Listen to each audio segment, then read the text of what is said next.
አሁን ያለንበትም ወር ሸህሩ ተውባ ነው። የተውበት ወር ነው። በብዙ አህዋል ላይ የነበርን ሰዎች 11 ወር ሙሉ አላህን ስናስከፋ ስናስቀይም የነበርን ሰዎች ዛሬ ባሮቼ ሆይ እንታረቅ ብሎ አላህ ጠርቶናል።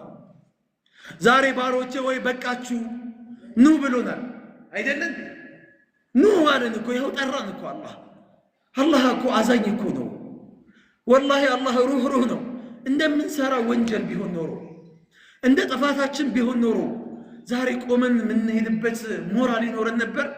ሪዝቁን እየበላን ማታና ሌሊቱን አላህ እያፈራረቀልን የፈለግነውን ነገር እያሟላልን ግን እናመጽዋለን።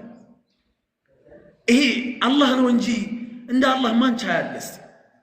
ወለው يؤاخذ الله الناس بما كسبوا ما ترك على ظهرها من دابة የሰው ልጆች በሚሰሩት ወንጀል ቅጽበታዊ ብንይዛቸው ይላል መሬት ላይ እኮ የሚንቀሳቀስ አንድን ፍጥረት ታገኙ ነበር። ፍጥረት አለ አላህ ولكن يؤخرهم الى اجل مسمى እስከ ተወሰነው ቀጠሮ ጊዜ እናቆያቸዋለን አለ። واملي لهم ችላ እንላቸዋለን፣ አይተን እንዳላየን እንሆናለን።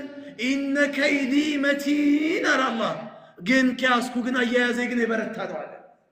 አልይዛችሁም ቶሎ ይቅር እላችኋለሁኝ። ባሪያዬ ተወስውሶ ነው፣ ባሪያዬ ተሸንፎ ነው፣ ባሪያዬ ሸይጣንን ማሸነፍ አቅቶት ነው፣ ባሪያዬ ነፍስያውን መርገጥ አቅቶት ነው እያለ አላህ ውዝር ይሰጠናል፣ ይታገሳል።